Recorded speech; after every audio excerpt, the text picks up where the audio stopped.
Hi everyone, in this video I will show you that how you can download and install Dragon Quest Monsters game on your PC. Guys, first you have to open up your end browser and just search for the Steam. And Steam website will appear on the top, so just open up the Steam website. And once you open it, you will see the login option on the right hand top. Just click on that login option.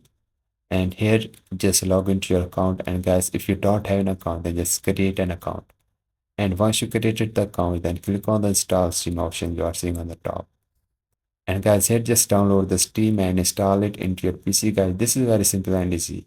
Then just open up the Steam and log into your account. Then just click on the top search box and just type here the Dragon Quest Monsters game, and this game will appear on the top. So just click on this game. And now here just scroll down and you will see option of add to cart. Just click on that option of add to cart and then click on the option of view my cart. And now here you will see option of continue to payment. Just click on this option. And guys, here just pay with your PayPal or any other card you have.